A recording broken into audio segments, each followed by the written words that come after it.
Cold is not merely a temperature when you are dead. It is a weight.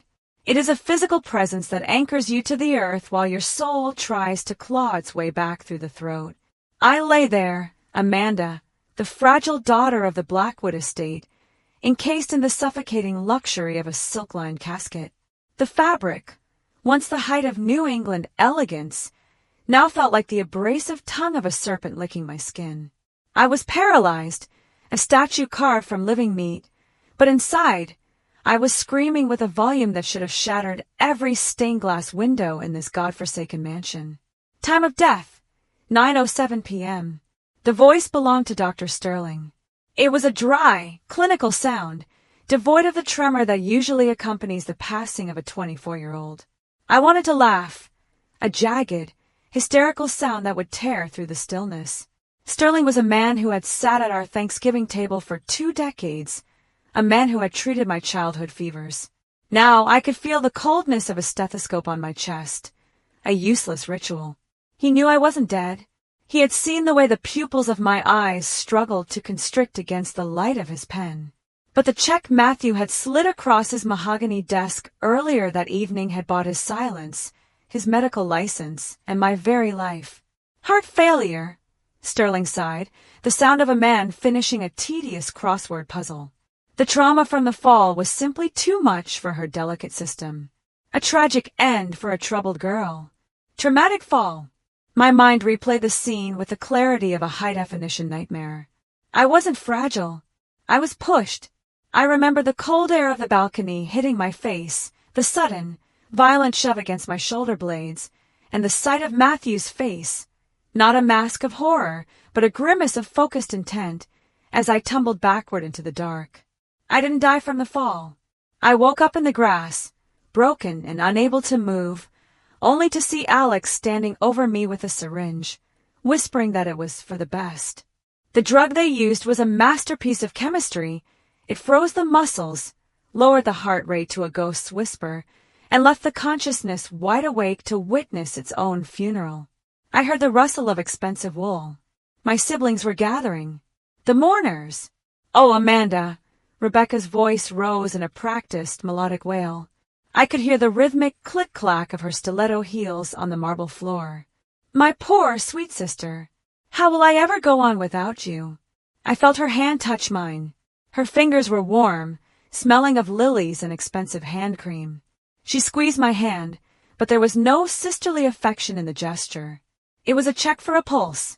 Finding none, she leaned closer, her long, blonde hair brushing against my cheek like a silk shroud. "The jewelry in your safe, Mandy," she whispered, so low that even the grieving aunts a few feet away couldn't hear. "The sapphire necklace was always too heavy for your neck anyway. It'll look much better on me at the gala next week. Thanks for being so cooperative." She stepped back, her sobbing resuming with the flick of a mental switch. Rebecca had always been the star of the local theater troupe.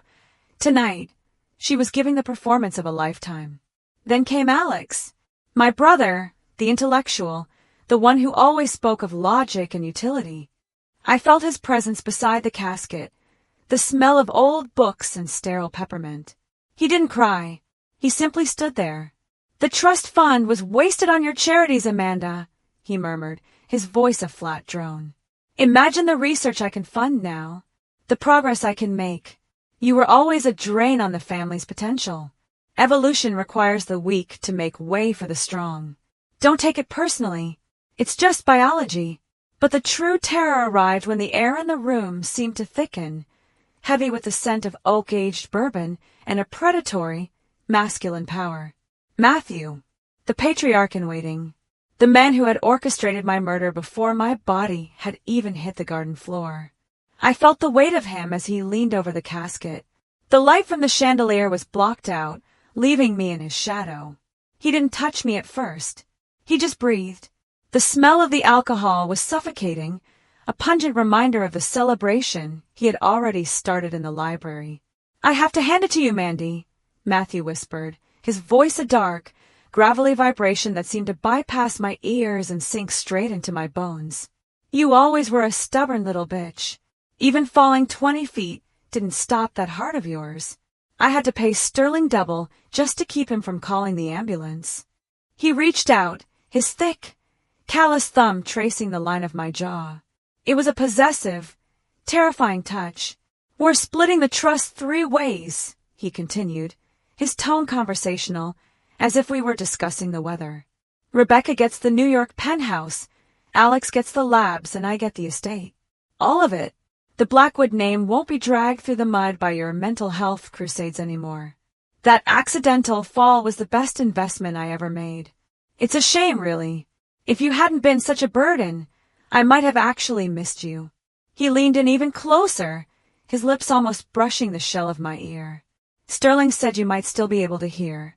If you can, I want you to know this. I'm going to have the servants burn all your journals tomorrow. Every word you wrote, every memory you had, it all goes to ash. By the time the sun comes up, it'll be like you never existed at all." He straightened up, and I heard him call out to the room, his voice now booming with a false, heavy grief. "She looks so peaceful, doesn't she? Like she's just sleeping. Let's get the undertakers in. I want her buried before the storm hits. She always hated the rain. Liar. I love the rain. It was the only time the house felt quiet enough for me to breathe. Then came the indignity of the preparation. I was handled like a piece of furniture. Hands, cold, professional, and indifferent, began the ritual of the dead. They stripped me of my clothes, the cool air of the room stinging my skin, a sensation that felt like 1,000 needles. They dressed me in a white Victorian-style burial gown, the lace high and tight around my neck, as if they were trying to strangle the ghost out of me. Then, the final violation. I felt the cotton. They stuffed it into my nose, my ears, and then the most horrific sensation of all, they forced it into the back of my throat to prevent purging. I wanted to gag, to heave, to vomit the cotton back into their faces. My lungs burned for air that I couldn't draw. My heart, slowed to a crawl by Alex's drug, began to thud in my ears, thump, thump, thump. A frantic, trapped bird beating its wings against a cage of ribs. "Close the lid," Matthew commanded. The light began to vanish. The ornate lid of the mahogany casket was lowered slowly. I watched the gold leaf carvings on the ceiling of my bedroom disappear, replaced by the dark, padded underside of the lid. Creak! The sound of the latch, engaging, was the sound of the world ending. Total darkness swallowed me. It was a heavy, absolute blackness that pressed against my eyes. I was alone in the silence, trapped in a box of silk and wood, listening to the muffled sounds of my siblings laughing in the hallway, the clinking of glasses, and the distant, low roll of thunder. I wasn't dead. I was merely being stored. As I lay there, the cotton in my throat making every phantom breath a battle, a new feeling began to stir. It wasn't fear. The fear had been burned away by the bourbon-scented breath of my brother. It was a cold, jagged shard of something ancient and dark. "You want me to be a burden, Matthew?" I thought, my mind sharpening into a blade of pure malice. "You want me to disappear? I will show you how heavy a burden can be. I will show you what happens when you bury something that isn't ready to stay under." The casket was lifted. I felt the sway of the pallbearer's steps. I was leaving the house of my birth. I was heading for the hole in the ground. And as I felt the first drop of rain hit the lid of my coffin, I made a silent, blood-soaked vow to whatever gods were listening in the dark. 7 days. I only need 7 days to rot enough to become the monster you think I am. The darkness inside the casket was no longer just a lack of light. It had become a physical entity, a thick, velvet shroud that pressed against my open eyes. I lay there, Amanda Blackwood, a name that was being erased from the land of the living with every passing second. My heart, a traitorous organ governed by Alex's chemical paralysis, beat so slowly that each pulse felt like a heavy stone dropping into a deep, still pool. Thump! Thump! Then came the sound that severed my last thread of hope. Clang! The first nail. It wasn't just a sound, it was a violent intrusion. The vibration traveled through the heavy mahogany lid, down into the silk lining, and directly into my skull. It felt as though Matthew were driving the iron spike straight into my temple. My teeth rattled against the cotton stuffed into my mouth. I wanted to scream, to arch my back and claw at the lid until my fingernails peeled back like fruit skins, but my body remained a stubborn, frozen cage. Clang, clang, clang. The rhythm was relentless. Matthew was doing it himself. I could tell by the sheer force of the blows, each one a declaration of his new sovereignty. He wasn't just sealing a box. He was burying his crimes. He was hammering down the lid on the only witness to his treachery. With every strike, the air inside grew thinner, hotter, tainted with the smell of my own rising panic and the cloying scent of the final lilies they had tossed in with me. Outside, the theatrical display continued. Through the thick wood, I heard a high-pitched, jagged wail. "Rebecca! No! Not yet! Please, don't take her yet!" Her voice shrieked, perfectly pitched to carry across the rainy graveyard to the ears of the grieving cousins and the local press. She was too young, too beautiful. My heart is breaking, Matthew. I can't bear it. I felt a surge of cold, black bile in my throat. I could almost see her, leaning against a weeping willow, dabbing her eyes with a lace handkerchief she'd probably bought specifically for this event, her other hand likely gripping her Chanel purse. It was a masterpiece of deception. The same woman who, only an hour ago, was mentally inventorying my jewelry was now the grieving sister of the century. "Steady, Rebecca," I heard Alex's voice. It was lower, filtered through the wood, but his proximity to the casket made his words sharp. There was no grief in his tone, only the clinical boredom of a man watching a clock. "It's over now. The weight is finally being lifted. For all of us, the family name can finally breathe without her complications. The weight, that's all I was to them. Not a sister, not a person. I was a structural flaw in their grand design, a heavy piece of luggage they had finally found a place to dump." "He's right," Matthew's voice grunted between hammer blows. Clang. "The estate has been carrying her for 24 years. It's time the earth took its turn." I felt the casket heave. The pallbearers were taking their positions. The sway was sickening. Without the ability to brace myself, my head rolled to the side, my cheek pressing against the cold, tufted silk. I was a doll being tossed into a toy box. "Lower her," Matthew commanded. The sensation of descent was the most terrifying thing I had ever experienced. It was slow, agonizingly controlled. I heard the coarse rasp of hemp ropes sliding against the polished wood of my prison. Shriek! Shriek!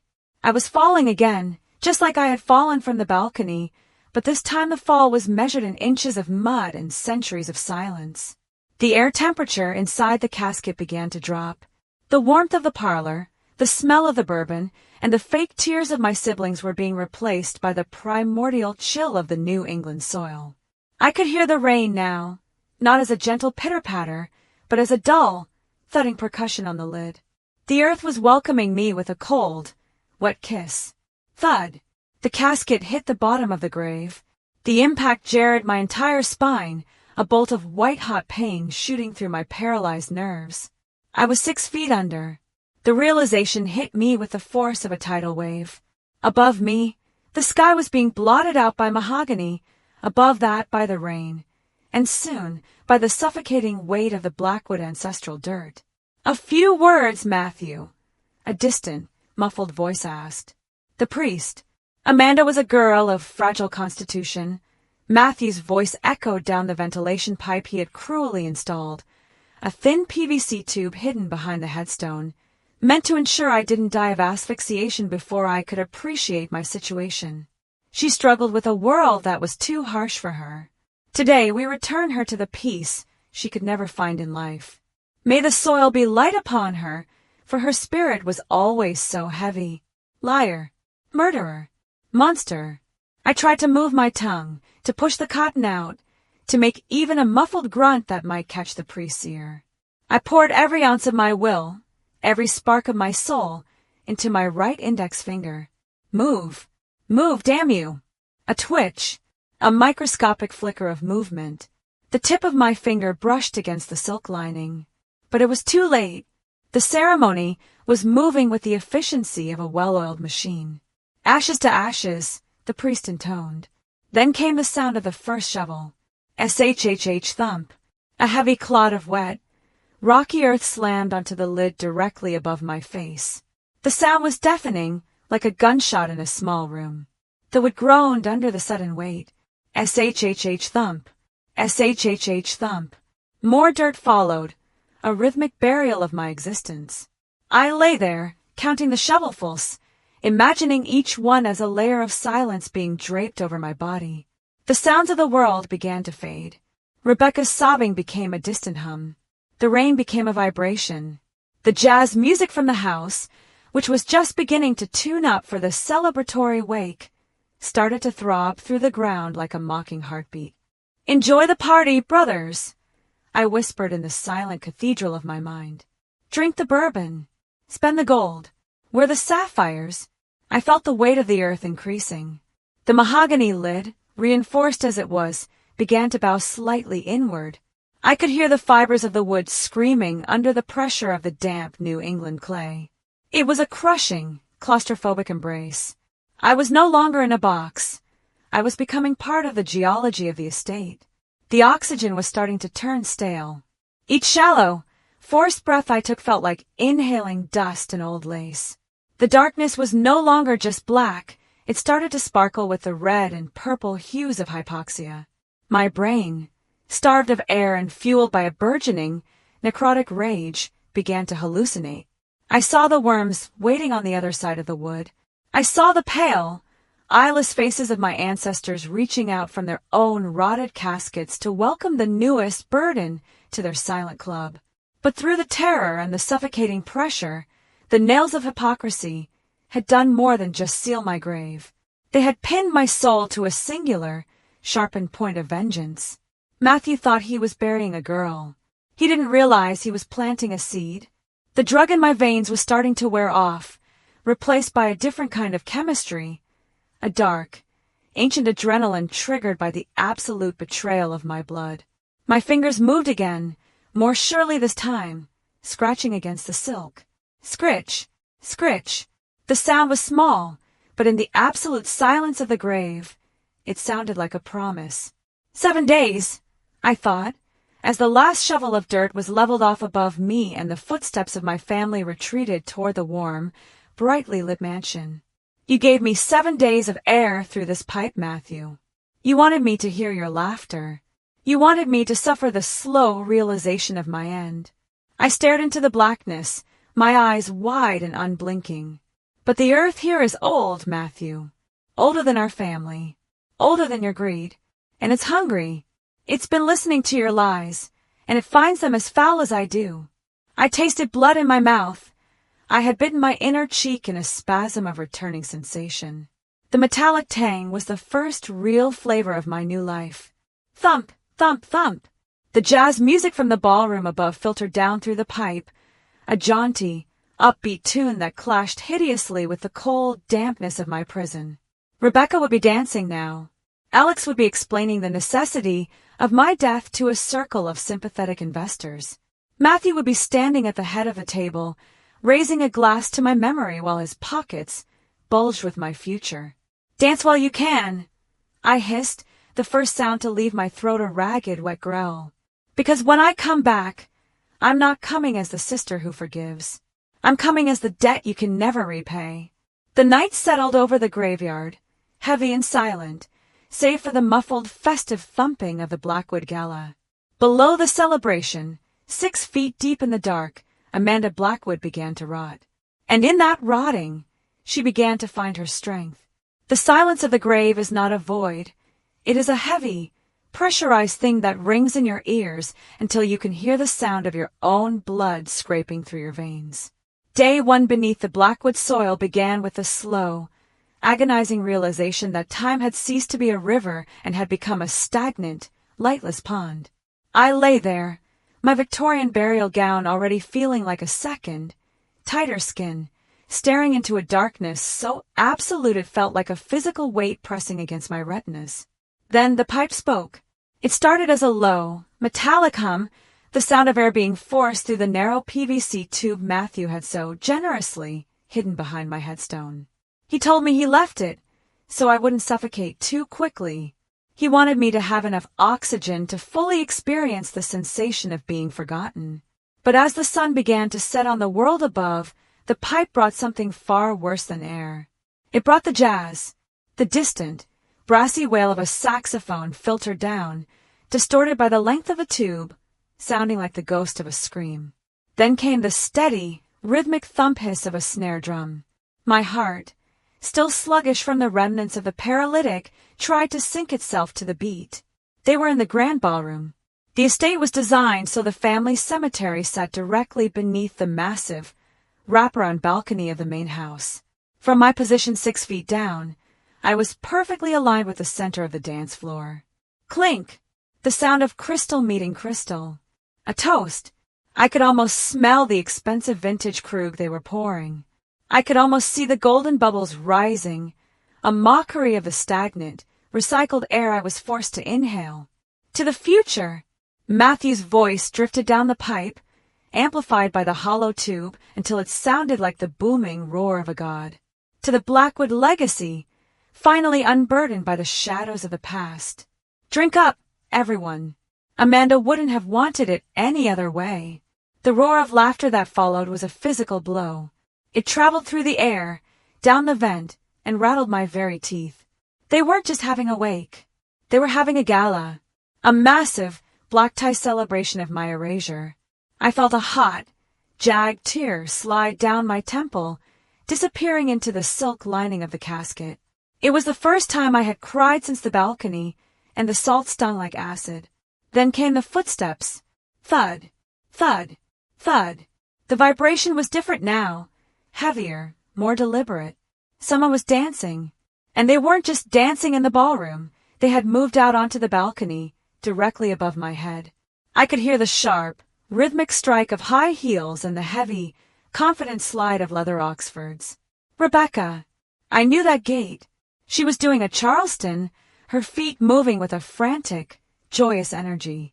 I imagined her diamonds catching the moonlight, her laughter ringing out over the silent grays of our parents, her heels literally trampling the dirt that covered my face. Thump! A heel struck the ground with such force I felt the mahogany lid groan. "Look at me, Matthew," she squealed, her voice shimmering with a cruel, manic delight. "I'm dancing on the burden. I feel so light. I feel like I could fly. Careful, sister." Alex's voice joined her, closer to the vent now. I could hear the clink of ice in his glass. We wouldn't want another accident so soon. Though, I suppose the ground is already soft enough. They laughed together, a harmonious, sibling melody that excluded me as it always had. I was the troubled one, the one who wanted to open the estate to the public, the one who wanted to fund the local clinics instead of buying another yacht. To them, I wasn't a sister. I was a leak in their gold-plated boat, and they had finally plugged it with 6 feet of New England clay. The psychological weight of it began to crush me more than the earth ever could. I lay in the dark, my breath hitching in my throat, choking on the scent of the mahogany. The wood was expensive, polished to a mirror shine, and it smelled of old money and fresh death. It was a beautiful prison, a final gift from a family that valued aesthetics over life. The music changed. The jazz became slower, a sultry, mocking blues number. The dancing didn't stop. It just became more intimate. I could hear the muffled sound of voices I recognized, local politicians, the judge who handled our family's legal affairs, the very people who should have protected me. They were all there, eating the caviar bought with my inheritance, laughing at the jokes made at my expense. She was always so, intense. A woman's voice drifted down. Mrs. Sterling, the doctor's wife. A bit of a downer at parties, don't you think? Always talking about social justice. It's a shame, of course, but perhaps the estate will be a bit more lively now. Lively was an understatement. The house was screaming with life, and every vibration was a reminder of my cold, static reality. My stale breath was becoming a fog inside the casket. The silk was losing its softness, becoming damp with my sweat and the humidity of the earth. I was a piece of meat being cured in a box of lies. The bitterness began to rot my soul faster than the lack of air. I thought about the journals Matthew said he would burn. My thoughts, my dreams, my secrets, all turned to ash while they danced. I thought about the sapphire necklace Rebecca had stolen. It had been a gift from my mother, the only thing I had left of her. Now it was draped around the neck of my murderer, glittering in the light of the ballroom I was forbidden to enter. "Why?" I whispered, the word finally breaking through the cotton and the paralysis. It was a small, broken sound, barely a croak. "Why did you hate me so much?" The pipe didn't answer. It only brought the sound of a saxophone solo, a soaring, mocking high note that seemed to laugh at my question. As the hours dragged on, the gala showed no signs of slowing. If anything, it grew more depraved. I heard the sound of someone vomiting over the balcony railing, the splash hitting the grass near my headstone. I heard the whispered, drunken fumbling of a couple who had wandered too close to the grave, their moans of pleasure a disgusting counterpoint to my moans of agony. My mind began to fracture. I started to hallucinate that the music was actually coming from inside the casket, that the saxophone was being played by the rotted lungs of my father in the plot next to me. I saw the darkness take shape, forming into the faces of my siblings, their mouths wide and filled with gold coins, their eyes replaced by sapphires. But then, something shifted. A deep, low vibration began to thrum through the floor of the casket. It wasn't from the music. It wasn't from the dancing. It was coming from deeper down, from the ancient, undisturbed bedrock beneath the estate. It was a slow, tectonic pulse, a rhythmic throb that felt like the heartbeat of the earth itself. The soil around my casket began to feel different. It wasn't just cold mud anymore. It felt alive. I could feel the microscopic movements of creatures I couldn't see, the slow creep of roots, the shifting of minerals. And in that subterranean pulse, I heard a new voice. Not a human voice, but a vibration that translated directly into my marrow. "They dance on your head," the earth whispered. "They drink your life. They sew your shroud with golden threads of lies." The jazz music above seemed to falter, the notes turning sour and discordant in my ears. The laughter sounded like the braying of donkeys. The after-party was no longer a celebration, it was a desecration. And for the first time, the heartbreaking sadness in my chest was consumed by a white-hot, blinding rage. "Do you want to dance, Amanda?" the darkness asked. I gripped the silk lining of the casket, my fingers digging through the fabric until I felt the hard, unyielding mahogany. I didn't care about the oxygen anymore. I didn't care about the stale breath. I wanted to reach through the pipe and wrap my cold, muddy fingers around Matthew's throat. I wanted to pull Rebecca down into the dark and see how well she could dance when her lungs were filled with dirt. "Yes," I hissed into the silence, my voice no longer human, but a dry rasp that mimicked the sound of the shovel. "I want to dance." The jazz above reached a crescendo, a final, triumphant blast of trumpets. I heard the guests cheering, the sound of 100 hands clapping for my death. "Good night, Amanda," Matthew shouted down the vent, followed by the sound of him pouring the dregs of a drink into the pipe. The liquid, sour, cheap whiskey splattered against the silk near my ear. "Sweet dreams." The gala began to wind down, the footsteps retreating, the music fading into the distance. But as the silence returned to the grave, it was no longer heavy. It was expectant. I lay in the dark, the smell of mahogany and whiskey thick in the air, waiting. The first day was over. My family had celebrated my death. Now, it was time for me to start planning my return. Day 3. Time had stopped being a measurement of hours and had become a measurement of decay. In the absolute, suffocating blackness of the mahogany box, the air had turned into a thick, humid soup of carbon dioxide and the cloying, sweet rot of the funeral lilies. My body, once the temple of the fragile Amanda Blackwood, was now a failing machine. The paralytic Alex had pumped into my veins had finally dissolved, leaving me with a gift I never wanted, the ability to feel every agonizing inch of my own slow extinction. Hunger is a polite word for what was happening to me. Hunger is what you feel when you skip lunch. This was something different.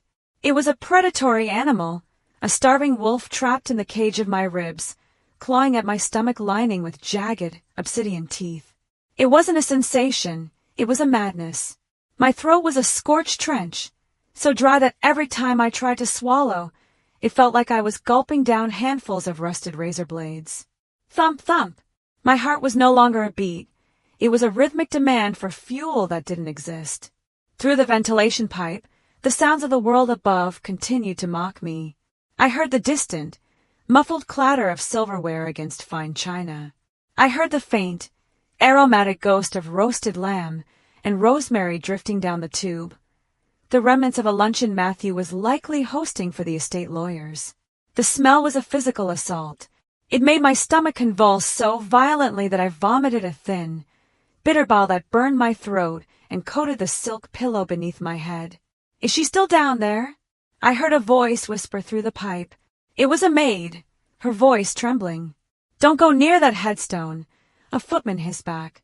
"Master Matthew," said, "the ground is unstable. Besides, there's nothing left to hear but the wind." They were wrong.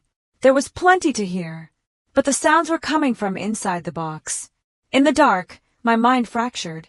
I began to see things that weren't there, ghostly, shimmering feasts laid out on the mahogany lid. I saw golden turkeys, overflowing bowls of fruit, and crystal carafes of ice-cold water. I reached out, my hands trembling, only to strike the hard, unyielding wood. The hallucination shattered, leaving me in the cold, damp reality of my shroud. The animal in my stomach screamed. It demanded a sacrifice. My hand drifted to my face. My fingers were cold, the skin pruned and shriveled from the humidity.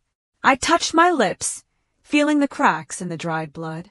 And then, without a conscious thought, my hand moved into my mouth. I sucked on my index finger, desperate for any moisture, any hint of life. The taste of salt and grime was intoxicating. My mind, pushed beyond the brink of human reason, whispered a suggestion that made my soul recoil even as my body leaned into it. "You are made of meat, Amanda. You are a feast that hasn't been shared." I bit down. At first, it was just a nibble, a desperate testing of the resistance. But the animal in my stomach roared, a deafening, primal sound that drowned out the last whispers of my conscience. I bit harder. Squelch. The taste of copper, hot, metallic, and incredibly sweet, flooded my parched tongue. It was the most beautiful thing I had ever tasted. It was life. It was a river of iron in a desert of silk. I let out a low, guttural moan that didn't sound like a human voice. It was the sound of a creature discovering its true nature. I tore a strip of flesh from the tip of my index finger. The pain was an explosion of white light in the darkness, a jagged bolt of electricity that should have knocked me unconscious. But I didn't want to sleep. I wanted to consume.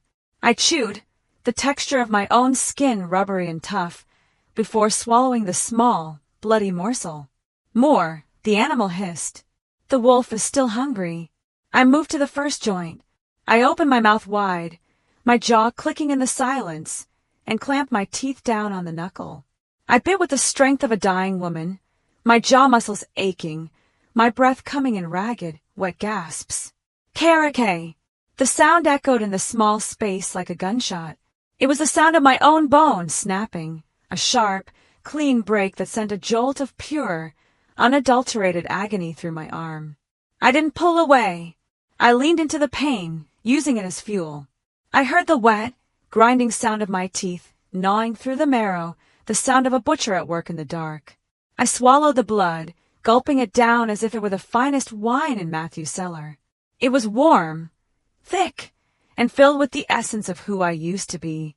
Every swallow felt like a betrayal of my humanity, a systematic dismantling of the girl who had once loved poetry and moonlight. As I chewed on the gristle and bone of my own finger, the heartbreaking realization settled over me. I was the guest of honor at my own funeral, and I was also the main course. "Are you enjoying the view, Matthew?" I croaked, my voice a bloody gurgle. The cotton in my mouth was now a sodden red rag. "Do you hear the music of my bones? It's much better than your jazz." I moved to the next finger. The pain was becoming a background noise, a dull hum that accompanied the feast. My mind, freed from the constraints of morality, began to drift. I remembered my mother telling me that the Blackwood blood was ancient, that we were tethered to the land. I never understood what she meant until now. As my blood dripped onto the silk lining, soaking through the expensive fabric and seeping into the wood of the casket, I felt the earth beneath me react. The tectonic pulse I had felt the day before grew stronger. The soil wasn't just dirt anymore. It was a sentient, hungry thing that was drinking the sacrifice I was making. Every drop of my blood that hit the mahogany was a signature on a contract I didn't yet understand. I was feeding the land, and in return, the land was beginning to feed me. Not with food, but with something darker. Something older than the Blackwoods. Eat, little bird. A voice vibrated through the wood, not through the pipe, but through the very fibers of the casket. Empty the vessel of your weakness. Make room for the rot. Make room for the wrath. I didn't stop until my right hand was a mangled, bloody ruin of exposed bone and shredded meat. I lay there, panting, the taste of iron heavy on my breath. I was no longer Amanda. Amanda was a girl who cried when she stepped on a beetle. Amanda was a girl who hoped her brothers would change their minds. That girl had been eaten. The banquet of self had stripped away the layers of my civility, leaving only the raw, jagged core of my vengeance. I realized then that my humanity was the first thing that had to die.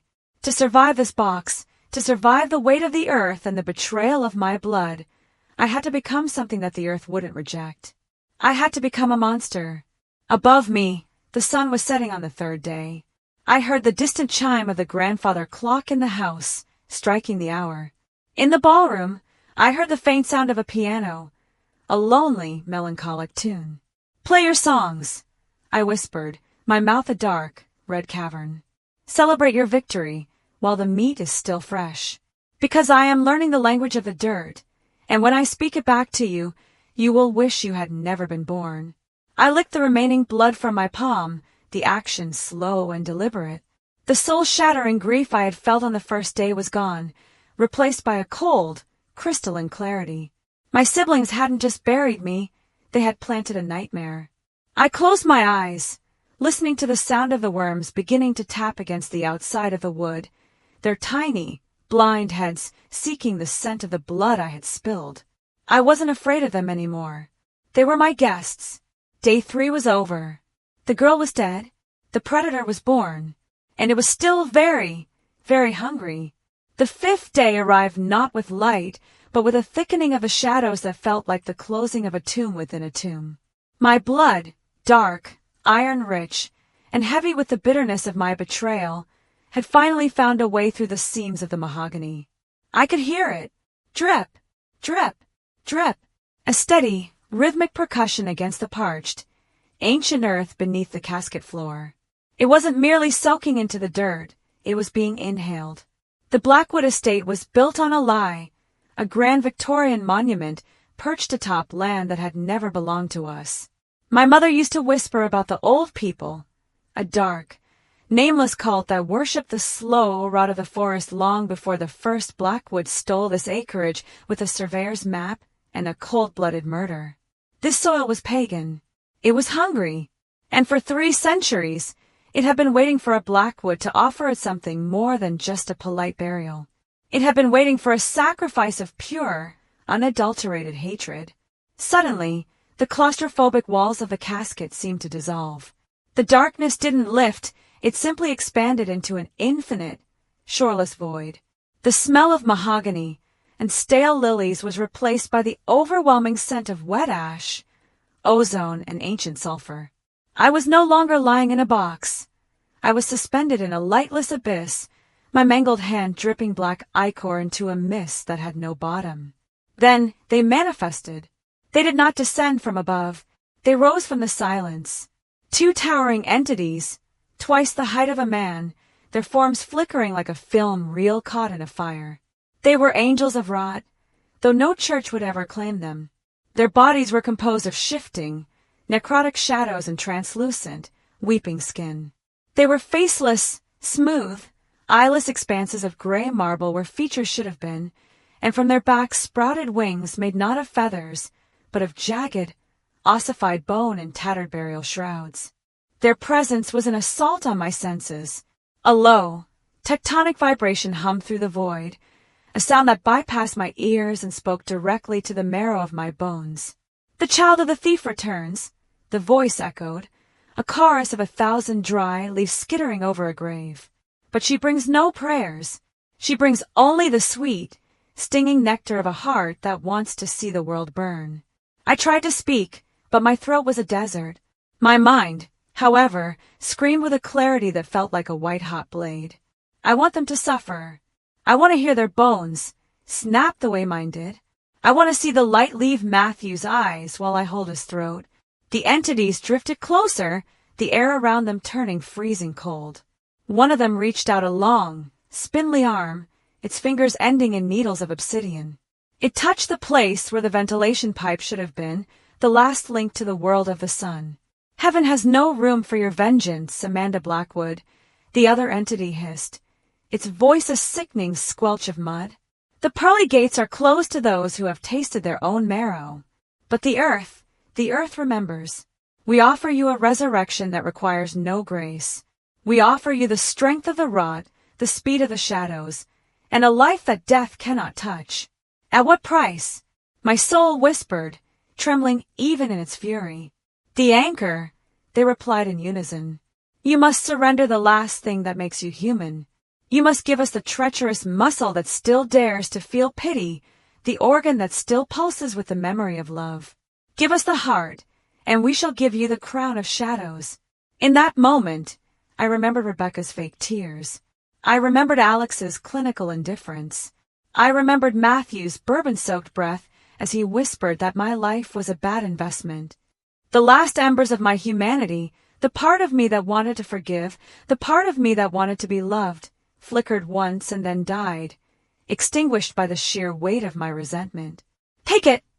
I croaked, the words tearing through my throat like gravel. "It's of no use to me anymore." The entities did not move. They waited. I realized then that the sacrifice had to be mine. A pact of the soil could not be taken. It had to be offered with the same violence that had put me in this grave. With a scream that tore through the dimensions of the void, I raised my mangled right hand.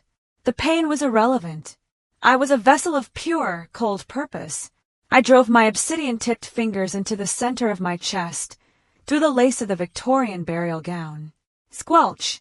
The fabric gave way, and then the skin. It felt like plunging my hand into a pool of hot, thick oil.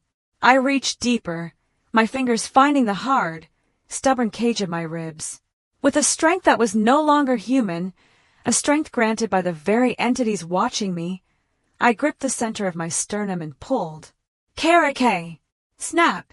The sound of my ribs shattering was a symphony of liberation. The white-hot agony was a baptism. I felt the bone splinters bite into my palms as I pried my own chest open, exposing the dark, wet cavity within. And there it was, my heart. It was a pathetic thing. Small, pale, and beating with a frantic, terrified rhythm. Thump-thump, thump-thump. It was the last witness to my weakness. I reached in, my fingers slick with my own cooling blood, and wrapped them around the warm, pulsating muscle. I felt the wet slide of arteries and veins as I tightened my grip. With one final, agonizing heave, I ripped the heart from its moorings. The silence that followed was absolute. For a heartbeat, a final, phantom heartbeat, the world stood still. I held the organ out in my gore-stained palm, a clump of raw meat that was the price of my rebirth. The angels of rot leaned in, their faceless voids radiating a dark, predatory hunger. The first entity took the heart, its fingers merging with the flesh. As the organ touched its form, the heart turned black as coal, hardening into a stone that pulsed with a dull, purple light. The pact is sealed, the voice thundered, shaking the very foundations of my reality. You are the daughter of the grave now. The land is your body, and the shadows are your breath. Go, Amanda. Reclaim what was stolen. Harvest the blood that betrayed you. A sudden, violent vertigo seized me. The void collapsed. The scent of wet ash vanished, replaced by the suffocating smell of mahogany and damp New England clay. I was back in the casket, but I was changed. The agonizing thirst was gone. The hunger was gone. In the center of my chest, where my heart had once beaten, there was now a hollow, freezing void. A black hole that radiated a terrible, ancient power. My nerves were no longer screaming. They were vibrating with an icy energy that made my vision sharpen in the absolute dark. I looked at my hand. The fingers I had gnawed to the bone were no longer bleeding. The flesh was knitting itself back together, but it wasn't the soft, pink skin of a girl. It was gray, translucent, and as tough as cured leather. My fingernails were long, curved talons of obsidian, shimmering with a necrotic oil. I reached up and touched the lid of the casket. The mahogany, which had felt like an immovable mountain before, now felt as flimsy as cardboard. I could hear the worms outside, no longer as intruders, but as my subjects. I could feel the roots of the willow tree above, sensing my new authority. Above me, through the ventilation pipe, I heard the faint sound of a piano. It was late at night on the 5th day. Matthew was playing a somber nocturne, likely entertaining some high society widow he hoped to marry now that the burden was gone. I let out a breath, and it wasn't air. It was a thin, gray mist that smelled of the deep earth and the end of all things. "I'm coming, Matthew," I whispered, and the sound didn't come from my throat, but from the very wood of the coffin. "The pact is signed in blood and bone, and the interest on your debt is about to become astronomical." I began to cackle, a dry, rattling sound that filled the grave. I wasn't Amanda anymore. I was the pact. I was the vengeance. And the 6th day was about to begin. Day 5 began with a sensation that was far worse than the hunger I had previously endured, the sensation of being colonized from within. The pact I had sealed with the angels of Rot was not a quiet transition. It was a violent, biological restructuring. My body, once a delicate vessel of porcelain skin and soft size, was being dismantled and rebuilt by an ancient, chthonic force that had no regard for the symmetry of the living. It started with my scalp. A localized heat, like a crown of white-hot embers, ignited beneath the skin. Then the itching began, a maddening, internal tickle that felt like 1,000 spiders were trying to burrow their way out of my skull. I let out a low, guttural growl as my hair began to grow at an impossible, supernatural rate. It wasn't the soft, chestnut tresses of Amanda Blackwood. It was thick, coarse, and oily, black wires that sprouted with a sickening, audible pop of the pores. Within hours, the hair had filled the casket, coiling around my neck, stuffing itself into the corners of the silk lining, and tangling with the very lace of my burial dress. It was a dark, suffocating sea of obsidian fiber, smelling of wet earth and ancient, stagnant oil. I was becoming a cocoon of my own rage. Then came the skin, the pale, ivory flesh I had once spent hours pampering with expensive creams began to slough off in gray, translucent flakes, revealing something new beneath. My skin was turning the color of a bruised moon, a mottled, sickly purple and leaden gray that looked like it had been carved from the depths of a sunless quarry. It was no longer soft. It was leathery, cold to the touch, and reinforced with the mineral density of the earth that pressed against my mahogany cage. But the true instruments of my resurrection were my hands. The fingers I had gnawed into bloody stumps in my madness were fully reformed, but they were unrecognizable. The joints were elongated, the knuckles protruding like jagged mountain peaks. My fingernails didn't just grow, they transformed. They hardened into obsidian scalpels, 10 inches of serrated, volcanic glass that shimmered with a dark, iridescent sheen. They were no longer part of my body. They were weapons forged in the forge of the grave. I tested them against the reinforced oak of the lid. Scritch. The sound was tiny, a needle on a record, but the sensation of power was intoxicating. I didn't just scratch the wood. I peeled a layer of the heavy oak back as if it were wet parchment. Scritch, scritch. Day 6 was a marathon of rhythmic, unrelenting madness. I spent 48 hours in a state of singular focus, my mind a hollow cavern of vengeance, my body a machine of destruction. I lay on my back, my new obsidian talons moving in a frantic, blurring dance. Scratch, gouge, tear, The sound was a constant, maddening percussion that filled the 6 feet of earth above me. If anyone had been standing at my grave, they would have heard a sound like 1,000 starving rats trapped behind a wall. Every stroke of my nails sent splinters of oak raining down onto my face, sticking to the oily black wires of my hair and the bruised moon leather of my skin. I didn't care. I didn't feel pain. The hollow void in my chest, where my heart had once beat, radiated a freezing, numbing energy that turned my agony into momentum. Through the ventilation pipe, I heard the world above continuing its oblivious dance. I heard the laughter of Rebecca as she sat on the balcony directly above me, the clink of her wine glass against the stone railing. "It's so quiet out here, isn't it, Matthew?" she sighed, her voice drifting down like a falling leaf. "The air feels cleaner. I think we should turn Amanda's garden into a tennis court.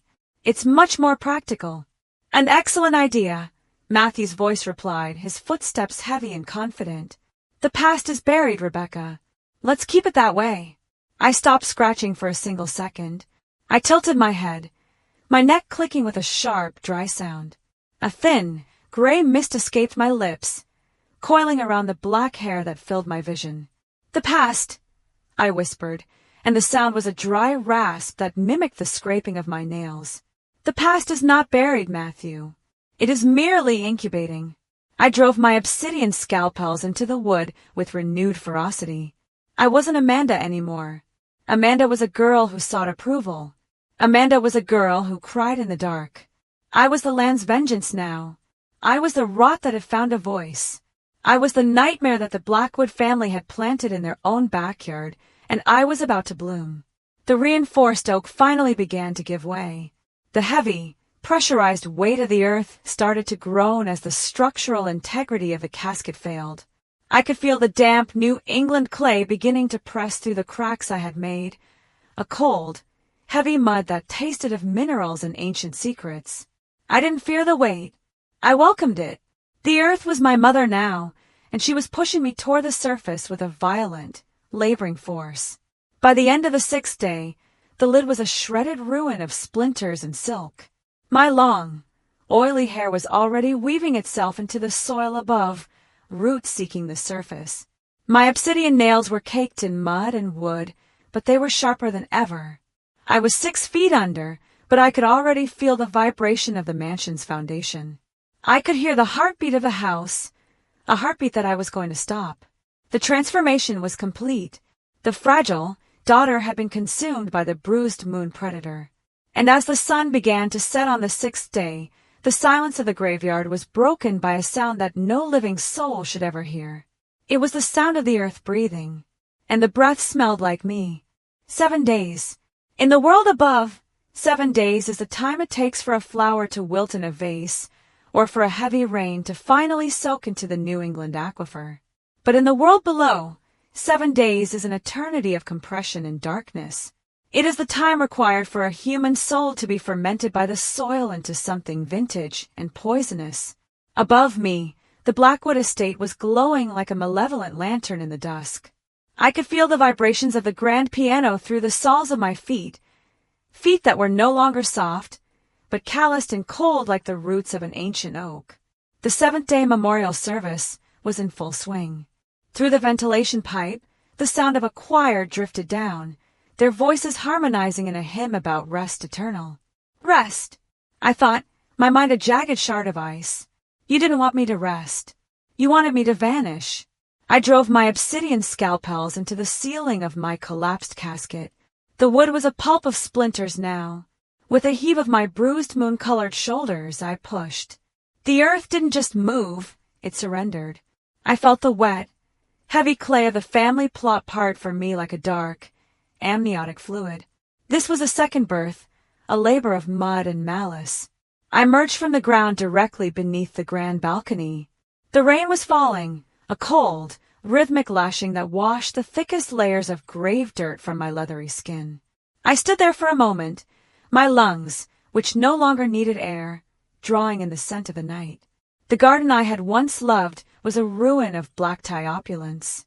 I saw the empty champagne bottles tossed into the rose bushes and the cigarette butts extinguished in the soil of my ancestors. I looked down at my burial dress. The white Victorian silk was a tattered, gray rag, clinging to my frame like a wet cobweb.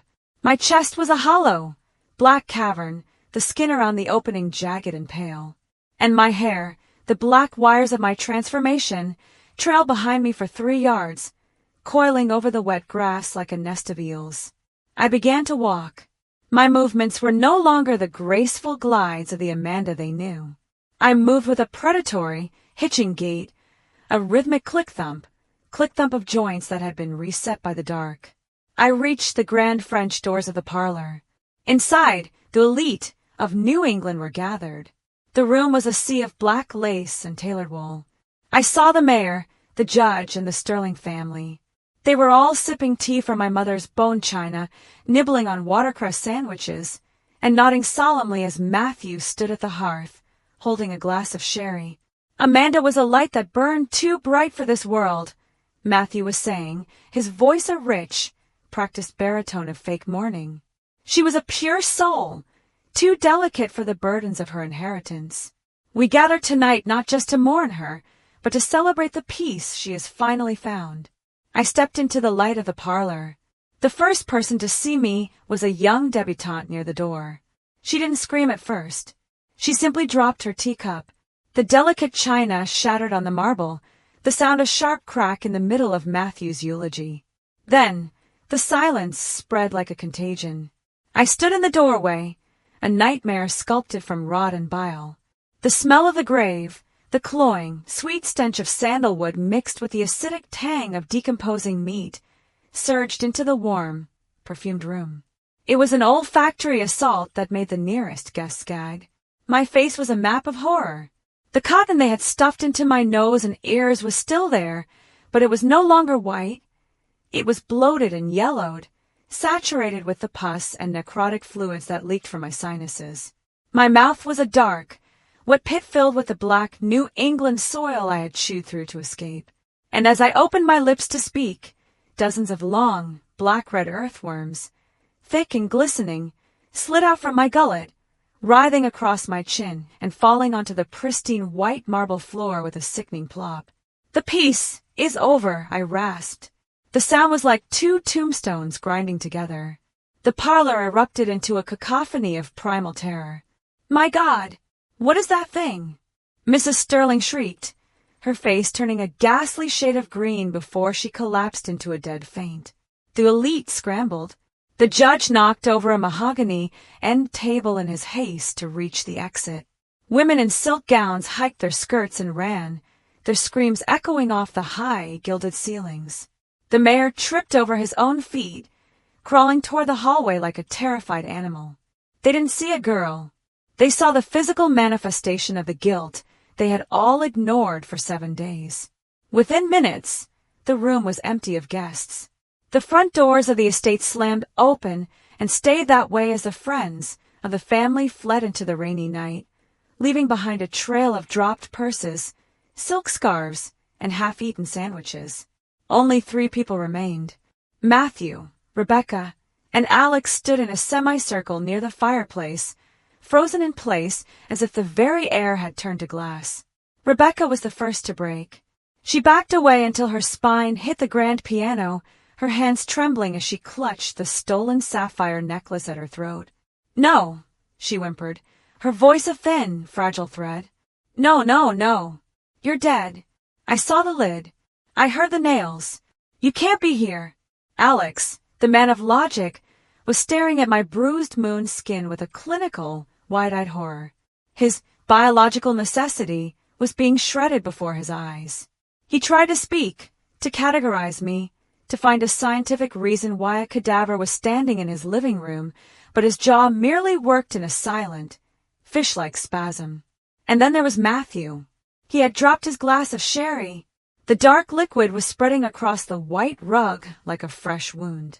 His face, usually so composed and patriarchal, had crumbled into a mask of pure, unadulterated cowardice. He looked at the worms crawling from my mouth, the pus-soaked cotton in my ears, and the obsidian scalpels at the ends of my fingers.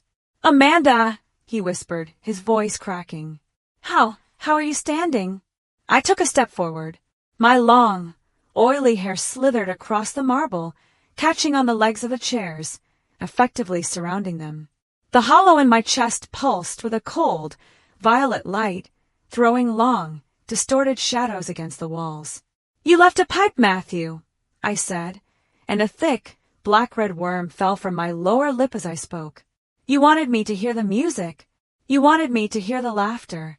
I tilted my head, my neck clicking with the sound of a dry branch breaking. "I heard everything. I heard you split my trust. I heard you plan the tennis court over my head. I heard you call me a burden."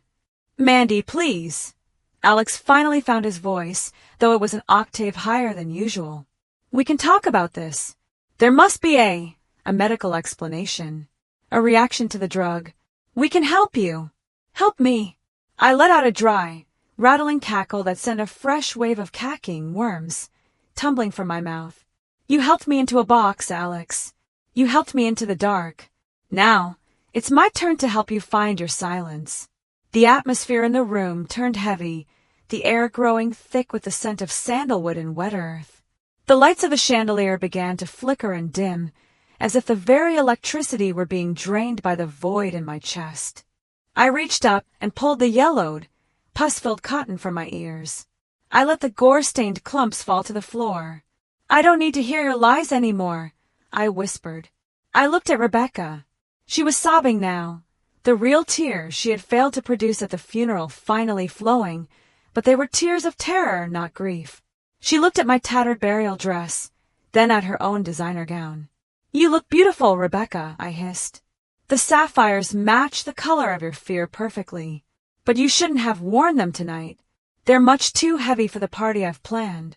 I turned my gaze to Matthew. He was the one who had driven the nails. He was the one who had toasted my death. "The wake is over, brothers. Sister," I said, my obsidian nails extending an inch further, glistening with necrotic oil. "The guests have gone.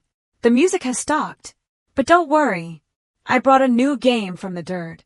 It's called the debt."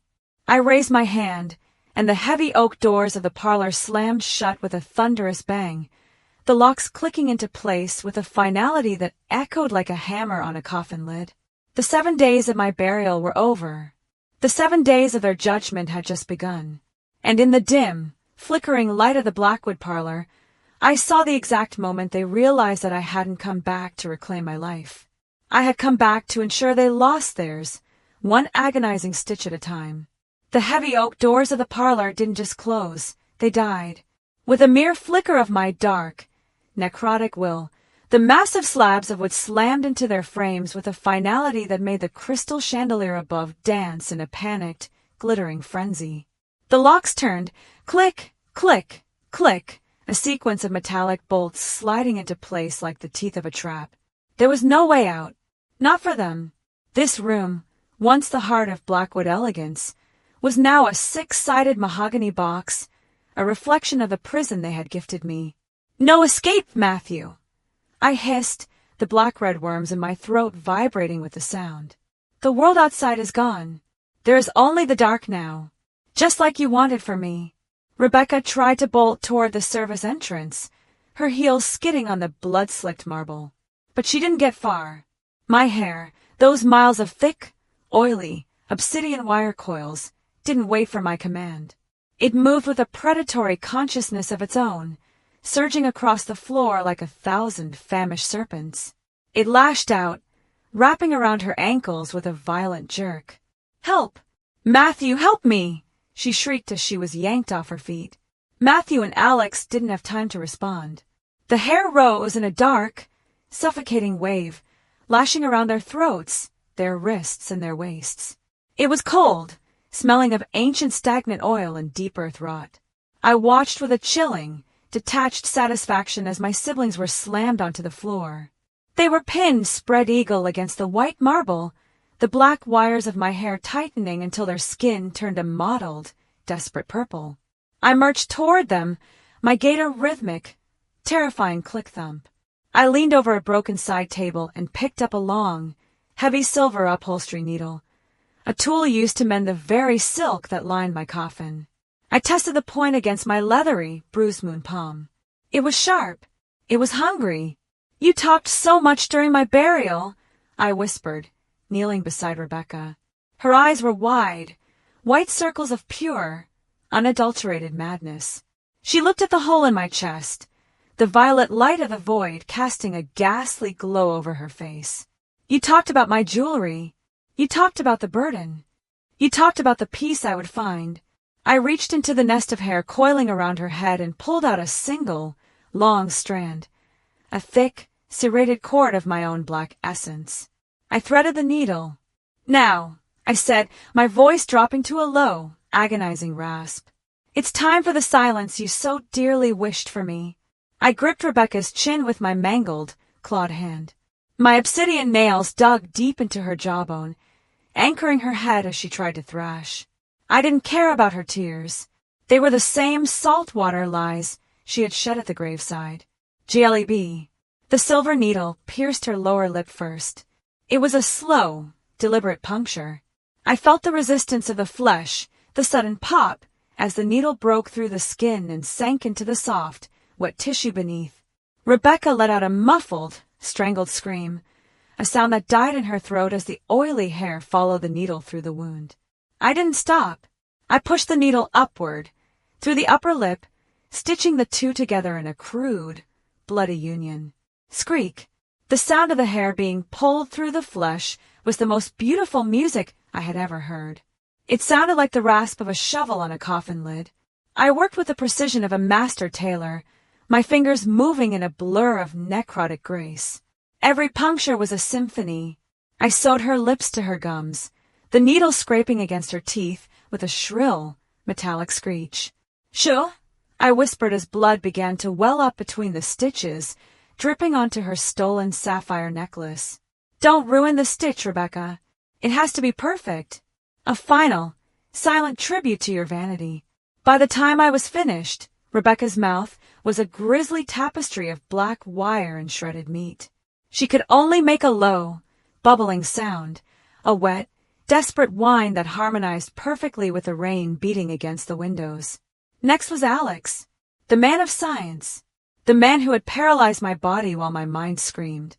I marched over to him, the cacking worms, in my mouth writhing in anticipation. You wanted to study the biology of my death, Alex? I asked, my face hovering inches from his. I could smell his fear, a sharp, metallic scent that was intoxicating. Let's study the durability of your nerves. Let's see how many stitches a mouth can take before the spirit breaks. Alex tried to speak, perhaps to offer one last logical explanation, but I didn't give him the chance. I drove the needle through his cheek, the silver point emerging inside his mouth, piercing the side of his tongue. He convulsed, his body arching against the restraints of my hair, his eyes rolling back in his head. You gave me a drug to keep me still, I hissed, pulling the hair thread tight until his cheek puckered and tore. I am giving you a thread to keep you quiet. Which is the greater mercy, brother? I stitched his mouth shut with a frantic, aggressive pattern, crisscrossing the obsidian hair until his face looked like a discarded rag doll. I didn't just sew the lips. I sewed the skin of his chin to the base of his nose, pulling the thread so taut that his face was twisted into a permanent, agonizing grimace of horror. Finally, I turned to Matthew, the patriarch, the hammer wielder. He was staring at the ruin of his siblings with a face that had lost all color, all pride, all humanity. He looked like a man who had already seen the bottom of his own grave. Matthew, I said, and the name sounded like a curse. I didn't rush. I wanted him to feel the weight of every second. I stood over him, my long hair coiling around his neck, lifting his head, so he had no choice but to look into the hollow abyss of my chest. You drove the nails, Matthew. You toasted the future over my head. You were the one who made sure I could hear everything through that pipe. I raised the needle, the silver stained with the blood of our siblings. I took a particularly thick, oily strand of my hair, one that still carried the scent of the deep, pagan soil. You left me a pipe to breathe, I whispered. The violet light in my chest flared, illuminating the terror in his eyes. But I have no use for air anymore. And neither do you. I began the stitching. I didn't start with the lips for Matthew. I started at the corners of his mouth, sewing the skin to his jawbone, then working my way inward. I used a thick, heavy stitch, the kind used to seal a wound that will never heal. I felt his teeth break under the pressure of the needle. I heard the wet, squelching sound of a hair being dragged through his gums. He tried to fight, his muffled moans sounding like the low lowing of a slaughtered beast. But my hair held him fast, 1,000 black serpents tightening their grip with every struggle. I sewed his mouth shut in a tight, vertical line. Then I added a second layer, sewing the hair into a dense, black mesh that covered his entire lower face. The parlor fell into a heavy, suffocating silence. The only sounds were the ticking of the grandfather clock, the rain on the glass, and the wet, rhythmic thudding of 3 hearts that were wishing they would just stop. Matthew, Rebecca, and Alex lay in a row on the marble floor, their faces transformed into masks of black wire silence, their eyes filled with a pain that transcended the physical. I stood in the center of the room, my tattered burial gown swirling around my leathery legs. I felt a cold, jagged peace. The lies had stopped. The mockery had ended. The air in the Blackwood estate was finally clean of their hypocrisy. "There," I whispered, my voice a hollow echo. "Now we can have a proper Talleyrand. Now we can truly mourn." I picked up the shard of a broken champagne glass and looked at my reflection. I saw the worms, the nana, pus, the bruised moonskin. I saw the monster they had made, and for the first time in 7 days I smiled, a jagged, terrifying expression that didn't need a mouth to be understood. The stitching was complete. The silent symphony was playing in the dark. But the harvest was far from over. I looked at the obsidian scalpels on my fingers, then back at the siblings pinned to the floor. "The mouths are closed," I said, my obsidian nails extending with a sharp snick. "But the dead is still written in your eyes. And I haven't even begun to collect the interest." The hollow in my chest pulsed, a cold, violet heartbeat in the center of the room. The night was young, the house was locked, and the Blackwood legacy was about to be dismantled, organ by agonizing organ. The grand parlor was no longer a room, it had become a cathedral of bone and ritual. The air was thick, heavy with the cloying scent of sandalwood, wet New England clay, and the sharp, metallic tang of fresh blood, a scent that had become my new incense. The chandelier above flickered with a dying, jaundiced light, casting long, rhythmic shadows that danced across the white marble floor, which was now a lake of dark, spreading crimson. I stood in the center of the lake, my tattered burial gown swirling around my leathery, bruised moon legs like a ghost shroud. I felt the violet light in the hollow of my chest pulsing with a new, predatory hunger. The silent symphony of my siblings, the muffled, bubbling whines of 3 mouths stitched shut with obsidian wire, was the only liturgy I needed. "The scripture says, 'The wages of sin is death,'" I whispered, and the black-red worms in my throat vibrated, giving my voice a hollow, multitonal resonance that echoed off the high, gilded ceilings. "But death is too simple for the Blackwoods. Death is a release. You don't deserve release. You deserve a reckoning. You deserve the slow, agonizing audit of your souls." I marched toward Rebecca first. She was pinned to the floor by the serpentine coils of my hair, her stolen sapphire necklace glittering mockingly against her pale, sweat-slicked throat. Her eyes were wide, bloodshot globes of terror, watching me as I knelt beside her. "You loved your hands, Rebecca," I murmured, my hand, a ruin of gray leather and obsidian talons, caressing her delicate wrist. "You spent thousands on manicures and rings. But these weren't just hands for vanity. These were the hands that held the pen. These were the hands that forged my signature on the documents that sold my life for a penthouse and a trust fund." I extended my obsidian nails. They shimmered with a necrotic oil that seemed to hunger for the warmth of her flesh. Rebecca's muffled screams turned into a frantic, bubbling sob behind the black wire mesh of her mouth. "The Bible tells us, if your right hand causes you to stumble, cut it off and throw it away," I hissed, my face inches from hers. I could smell her terror. It was a sweet, intoxicating musk. "You didn't stumble, Rebecca. You leaped. You leaped into the dark, and you dragged me with you. I drove my talons into her wrist. SRK. The sound was visceral, the sound of silk being torn, followed by the wet, sickening resistance of muscle and tendon. I didn't move fast. I wanted her to feel the precise, agonizing separation of the anatomy. I used my thumb to find the gap in the carpal bones, twisting my talon until I heard the rhythmic pop-pop-pop of the ligament snapping. Rebecca's body arched, her spine nearly breaking against the marble floor. Her eyes rolled back until only the whites were visible. Blood, bright and hot, sprayed across my face, soaking into the gray pus that leaked from my ears. I didn't wipe it away. I drank the spray, my bifurcated tongue flicking out to catch the copper-tasting nectar of her agony. With one final, brutal wrench, the hand came free. I held it up, a pale, severed thing still adorned with a diamond ring.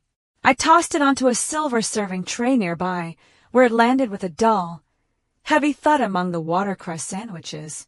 One debt paid, I whispered, turning my focus to her other hand. By the time I was finished with her, Rebecca was a shivering, limbless doll, her stumps cauterized by the freezing, necrotic energy radiating from my touch. She wouldn't die. The pact wouldn't allow it. She was to remain a witness to the harvest. I turned my gaze to Matthew, the hammer wielder, the man of vision. He lay pinned near the hearth, the firelight reflecting in his wide, frantic eyes. Those eyes, they were the color of the bourbon he loved, the color of the gold he coveted. Matthew, I said, and the name was a jagged blade. You were always so proud of your vision for the Blackwood estate. You saw profit where others saw people. You saw a burden when you looked at your own blood. You watched me fall from that balcony, and you didn't see a sister dying. You saw a ledger being balanced. I leaned over him, my long, oily hair coiling around his neck like a hangman's noose. I reached out with my index and middle talons, the obsidian points hovering just millimeters from his pupils. The book of Proverbs says, "The eye that mocks a father and scorns to obey a mother will be picked out by the ravens of the valley." I quoted, my voice dropping to a dry, rattling growl. But I am no raven, Matthew. I am the earth that you thought you could own. I am the darkness you tried to hide me in. And now I am taking your sight, so you can finally see the world as I did for 7 days. Matthew tried to turn his head, but my hair tightened, locking his skull in place. I drove my fingers in. JLEB. CROT. The sensation was uniquely horrific, the squelch of the vitreous humor, the sudden, wet thud as I bypassed the ocular muscle and reached for the optic nerve. Matthew's body convulsed with such violence that I heard his ribs crack against the floor. I didn't flinch. I wrapped my talons around the globe of his eye and pulled. Pop! The nerve snapped with a sound like a wet violin string breaking. I held the eye up, a wet, shivering marble of blue and red. I didn't throw this one away. I brought it to my own face, pressing it against the hollow, weeping socket of my own eye. "Now I see you, Matthew," I hissed, the violet light from my chest illuminating the eye in my hand. "I see the coward behind the patriarch. I see the rot that was always there, even before you pushed me." I repeated the process for his second eye, leaving him with 2 dark, weeping caverns where his greed had once lived. He was now truly a resident of the dark. He would never see the sun again, never see the gold he had murdered for. He would only hear the sounds of his own heavy, terrified breathing in the wet, rhythmic scratching of my nails on the marble. Finally, I looked at Alex, the man of logic, the man who had used his medical knowledge to ensure I was awake for my own funeral. He was hyperventilating, his chest heaving under the black wire restraints of my hair. "Alex," I whispered, marching toward him with the slow, deliberate grace of a spider. "You were the one who made sure I could feel everything. You wanted me to be a biological witness to my own end. You valued the mind over the heart. You valued the clinical over the human." I reached for his chest. I didn't use the needle this time. I used my bare, leathery hands to rip the front of his expensive silk shirt. "You said evolution requires the weak to make way for the strong," I murmured, my obsidian nails tracing the line of his sternum. Let's see how your superior biology handles the loss of its engine. I didn't take his heart. Not yet. I wanted him to feel the systematic dismantling of his utility. I began to harvest his senses. I took his ears, slicing them off with a single, surgical flick of my nails because he had heard my screams and called them complications. I took his tongue, reaching through the mesh of hair I had sewn across his mouth and pulling the muscle out until it snapped, because he had used his words to rationalize my murder. The parlor was now a butcher's shop of the damned. The siblings I had once loved, the siblings who had shared my childhood meals in my parents' name, were now a collection of heaving, limbless, faceless meat. They were alive. The pact ensured their souls were anchored to their ruined shells, but they were no longer human. They were monuments to my debt. I stood in the center of the carnage, my burial gown now soaked a deep, heavy crimson. I felt a cold, jagged euphoria. The debt was being paid. The harvest was nearly complete. For they have sown the wind, I whispered, quoting the prophet Hosea as I looked at the ruins of my family, and they shall reap the whirlwind. I looked at the silver tray, now piled high with the interest I had collected. Hands, eyes, ears, tongues. It was a feast of the grotesque, a banquet of the unholy. I picked up a glass of spilled sherry, mixed with a splash of Rebecca's blood, and raised it in a mock toast. To the Blackwood legacy, I said, my voice echoing in the silent, blood-soaked room. May it rot as beautifully as I did. I felt the Fajar, dawn, approaching. The seventh night was coming to an end. The world outside would soon wake up to the horror I had created. But for me, the Fajar was not a sign of hope. It was the signal for the final, eternal seal. I looked at my siblings one last time. They were weeping, not from their eyes, but from the very pores of their skin. Their muffled moans were a choir of the damned. Don't worry, I whispered, my obsidian nails retracting with a sharp snick. The party isn't over. We're just moving it downstairs.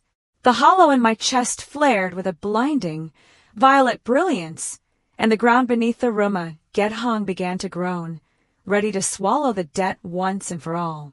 The Fajar, the dawn, did not arrive with the warmth of a new beginning. It crept over the jagged New England horizon like a pallid, sickly shroud, illuminating the fog that clung to the Blackwood estate with an unnatural, greenish hue. The rain had ceased, leaving the world dripping and silent, save for the rhythmic, distant tolling of a church bell in the valley below.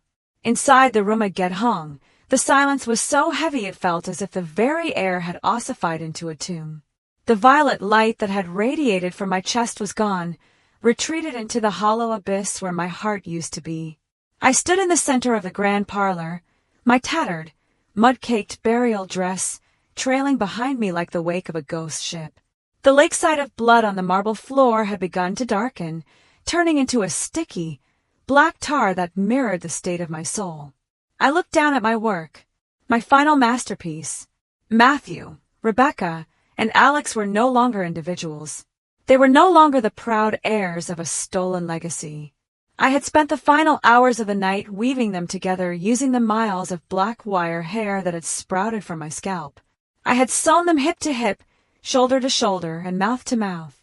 Their limbs, or what was left of them, were arranged in a grotesque, circular dance, a permanent reenactment of the gala they had thrown over my grave. They were faceless dolls. I had stretched the leathery skin of their cheeks and foreheads over their empty eye sockets and stitched shut mouths, creating smooth, featureless expanses of pale, quivering meat. They were a living statue of silence, a trinity of sin fused together by the same obsidian thread that had sealed their fate. They breathed through the microscopic gaps in my stitches, a synchronized, whistling wheeze that sounded like the wind through a graveyard. They were alive. The pact wouldn't let them die. They were anchored to this house, to this room, to the memory of what they had done forever. The debt is settled, I whispered, and for the first time, my voice didn't rattle with worms. It was a cold, crystalline echo that seemed to come from the walls themselves. You wanted the estate. Now you are the estate. I felt the pull of the earth. The seventh day was fully born, and the power that had animated my bruised moon flesh was demanding its return. I didn't find peace. Peace is for the weak, for those who believe in forgiveness and the light. I had found something much older, much more durable. I had found a throne. I marched out of the room Aged hung, my feet leaving black, necrotic prints on the white marble. I didn't look back as I reached the grand balcony. Below, the mud of my grave was waiting, no longer a prison, but a sanctuary.